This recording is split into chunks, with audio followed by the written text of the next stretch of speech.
Gilded Destiny is a grand strategy game where you take command of your chosen nation and lead it to glory through masterful diplomacy, sweeping industrialization, and decisive warfare. Salutations, industrialists.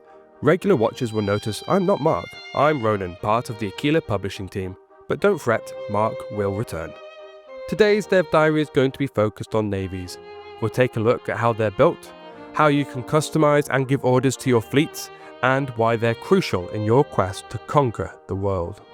Firstly, before we begin, as we go through today's topic, you may notice some things look a little bit different. We've been carefully reworking Gilded Destiny's map, the result of which you can see in this Dev Diary.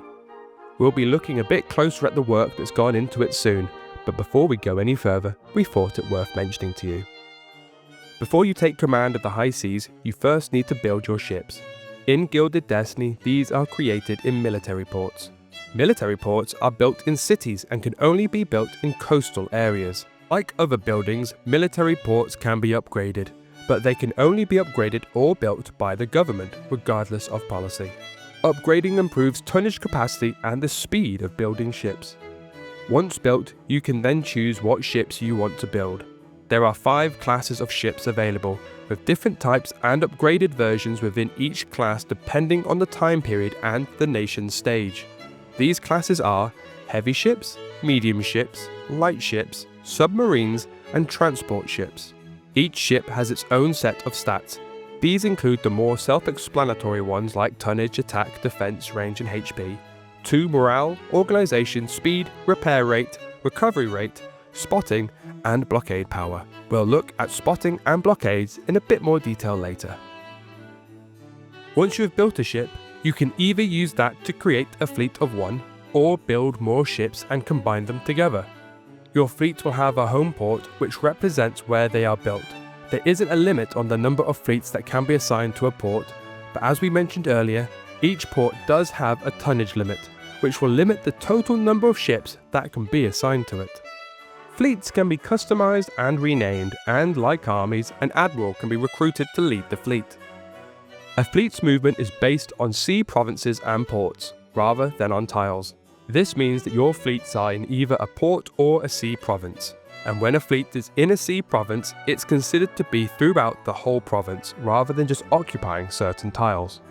In Gilded Destiny, you can manually manage your fleets if you wish to, but you can also give them tasks, so you can limit your need to control their every move. Free orders. This is where your fleet has no specific task. Training voyage. This task rapidly increases the experience of ships in the fleet, but also rapidly increases the consumption of supplies. Patrol. This is where the fleet attempts to secure its assigned sea provinces by moving through each of the provinces selected. Blockade. This blockades enemy ports in all provinces assigned, making it harder for them to trade.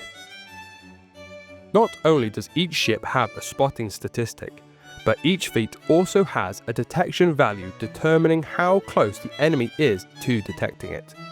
This is a feature we're very excited about in Gilded Destiny. The key with detection values is that you will not know the detection scores for your own fleets, just enemy ones. How it works is this. When the detection value of an enemy fleet is less than 50, you won't be able to know where it is, or how many ships are in it.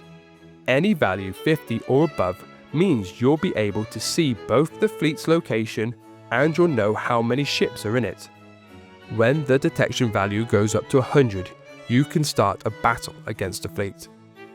The reason this is exciting is because, alongside the fog of war, this means enemy fleets are hidden from you until detected. Once a fleet, whether one of yours or the enemy's, has reached the key 100 detection value, and there's a fleet in the same province, the battle will automatically begin. When you start a battle, you'll have 2 sections of ships, a combat force section and a reserve section. The combat force section is for those ships engaged in battle, and the reserve represents units that can't fight. Like, for example, they recently arrived at the battle, or there isn't enough space in the combat force section. Naval battles in Gilded Destiny have 2 phases, which may be switched between depending on what conditions are met. Maneuver phase.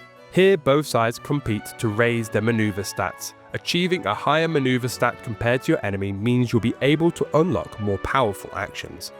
Firefight phase. This is where you'll be able to directly attack your enemy, whether that's trying to destroy them or forcing them to retreat by lowering their morale. Battles start in the maneuver phase, and once conditions are met, the maneuver stat being greater than 1000 and more than 3 in-game days have passed, moves into the firefight phase. The firefight phase, and with it your battle, finishes when you've either destroyed all the enemy ships, or your enemy has retreated, or they've run out of reserves. Navies in Gilded Destiny aren't just to fight enemy fleets, they can also be used to blockade enemy ports. By doing this, you'll reduce the transport capacity of those ports, making it more expensive for them to import goods from overseas. As you can imagine, this is very handy for starving your enemy of resources. This isn't something that automatically happens though, as you'll need to assign your fleet the blockade task.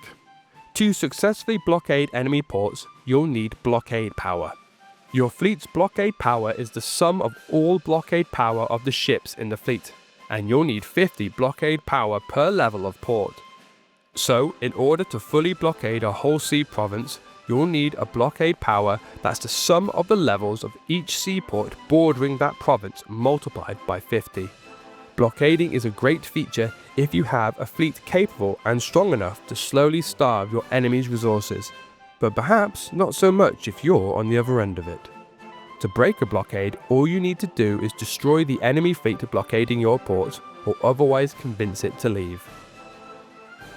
Unlike other ships mentioned previously, transport ships can't be built directly, but transporting armies will use schooners or steamship goods from the national stockpile.